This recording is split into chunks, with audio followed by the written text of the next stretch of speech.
High net worth donors and what fundraisers need to know. Hi, I'm Bill Stanczykiewicz. This is the first day from the fundraising school, and I'm joined once again by my colleague, Dr. Patrick Rooney, the Executive Associate Dean at the Indiana University Lilly Family School of Philanthropy. And Patrick has an extensive research portfolio, including being a pioneer, bringing his expertise in economics into the philanthropic sector to conduct primary path-breaking research on high net worth donors. And that expertise is captured in chapter 32 of Achieving Excellence in Fundraising, the fifth edition, in terms of what we need to know about charitable giving from high net worth households. And Patrick, great to have you back with us on the Fundraising Schools podcast. Thanks, Bill. Happy to be here. And again, you've devoted literally decades of research time to this topic. What are some of the key themes that you have seen consistently about high net worth donors and their charitable giving? One of the key themes that came out of the first study and repeats itself since then is that, guess what? High net worth people give, and they give a lot, right? Now, maybe they don't give as much as we would like. Maybe they don't give as much as some people think they ought to, but maybe they give more than we might have any good reason to expect.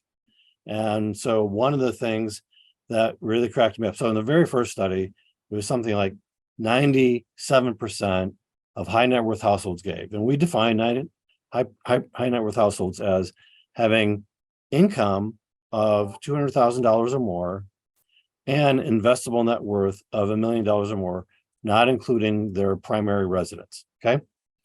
So, and some people would argue those thresholds are too low, but this was at that time, that was really the top 3% of income earners and top 3% plus or minus of wealth holders in the United States at that time.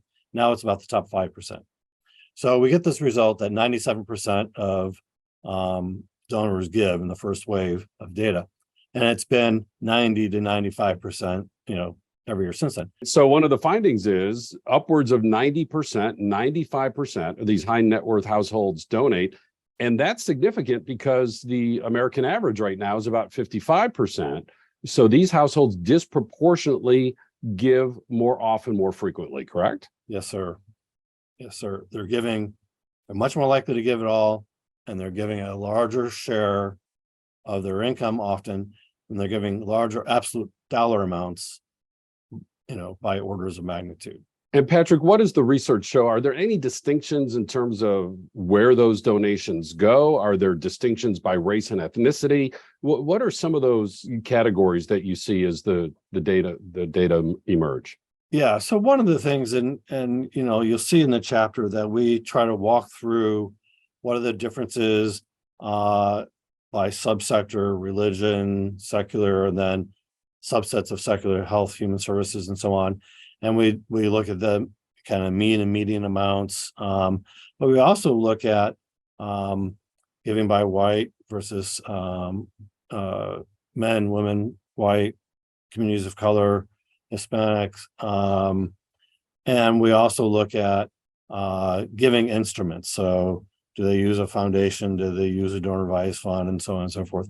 I think one of the things that it's important to keep in mind is that philanthropy manifests itself in many ways, and in the Bank of America study, we primarily focus on the giving of time and money, but we spend most of our efforts focused on time.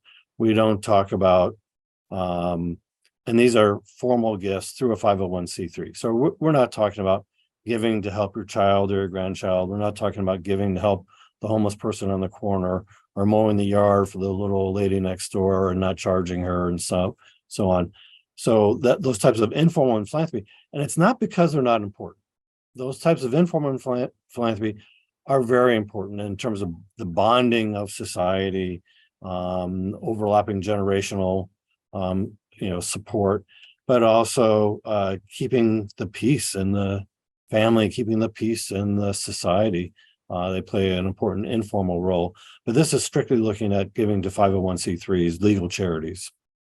And they give to a wide range of destinations, is that correct? Yeah. So, Bill, we looked at in this in this survey, we looked at everything ranging from mass mosque, synagogue, congregation to combined purposes like United Ways, Jewish federations, basic needs. So, feeding the hungry, housing the homeless, youth, health, which might be health care, but it also might be basic research on breast cancer research or testicular cancer research.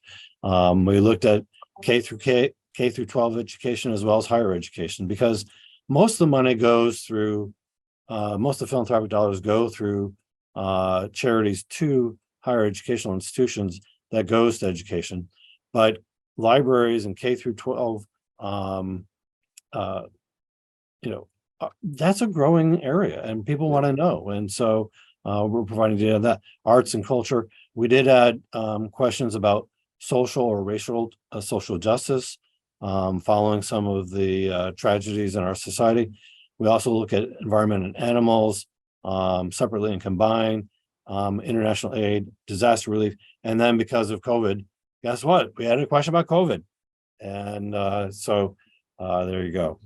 And so if you're a fundraiser, whatever subsector of the philanthropic sector you're in, high net worth donors are there contributing. Patrick, there's also an interesting question about vehicles of giving. Do high net worth donors just give cash? Do they also give out of their wealth and assets? Do they use vehicles like donor advised funds? Help us understand the giving behavior from this demographic. Yeah. So, this is an area where I think is both intriguing because, how many articles have we read in the scholarly research and in the popular, and I say popular philanthropic news media that is about private foundations, donor advised funds, giving circles, things like that. And yet, let me just walk you through quickly the incidence of these things. So, and keep in mind, the high net worth households, they are the ones, if anybody's going to have them, it's going to be this group, right? So 9% of high net worth households have some type of formal giving vehicle aside from their family checkbook, okay? And their average amount of donation of those 9.2% is almost $24,000 per family. That's the average. 5% have a family foundation, 6.6 have a donor advised fund, 7.4% have a planned giving instrument. So that might be a will, might be a charitable remainder trust. It could be any number of planned giving instruments.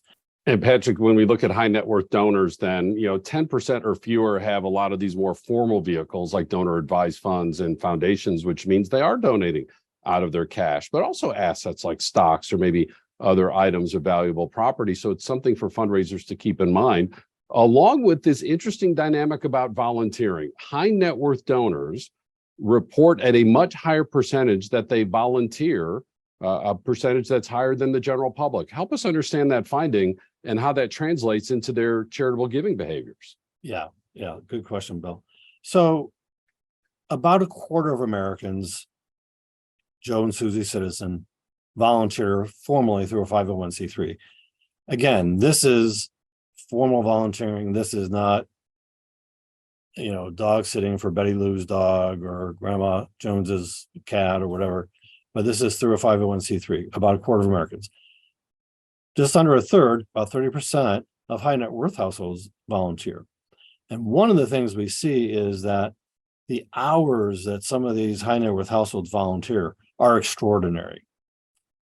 Now, it's pretty easy to do the math on this. One, many of them have enough money that they don't need to keep working. Two, many of them are smart people, and they don't want to, glow into this jello blob that sits on the sofa and has their brain deteriorate. One of our economists did a paper looking at the rate of decay of your mental functioning. And if you stay intellectually engaged after you retire, your rate of decay is very flat. If you just disengage from problem solving, your problem solving function in your brain goes bloop, falls off the page. And so volunteerism is a really healthy, both mentally and emotionally, way to stay engaged. And on top of it, it's good for the charities because the charities are more likely to receive gifts from people who volunteer for them than people who do not. So we could see that they have just more disposable time on their hands. They want to stay active for their own, mental and physical health reasons. And there also could be a little bit of this undercover boss. We kind of check out this charity before I make a significant gift. And these are the types of findings that we see in chapter 32 of Achieving Excellence in Fundraising, the 5th edition, authored by Patrick Rooney and his colleagues. And as you read this chapter, we want you to keep in mind that all donors are important. All gifts are important. We need to fundraise across our entire donor pyramid, but also it's important to see what distinctions we see with high net worth donors. We have a course specifically on major gift fundraising at the fundraising school as part of our certificate in fundraising management, one of 4 certificates we offer, nearly 24 public courses, and we can take our curriculum and tailor that specifically for your nonprofit, your association, your county, your region through our custom training programs. We can do this in person. We can do this online. We have quarterly webinars. We have these free weekly podcasts. And again, also the textbook, Achieving Excellence in Fundraising. All this information on our website at philanthropy.iupui.edu/the fundraising school. So grateful to my colleague, Dr. Patrick Rooney, for sharing his expertise today. We're grateful for our producers, Mike Anthony and Jennifer Boffman. I'm Bill Stanczykiewicz, and now you are more fully informed on this first day from the fundraising school.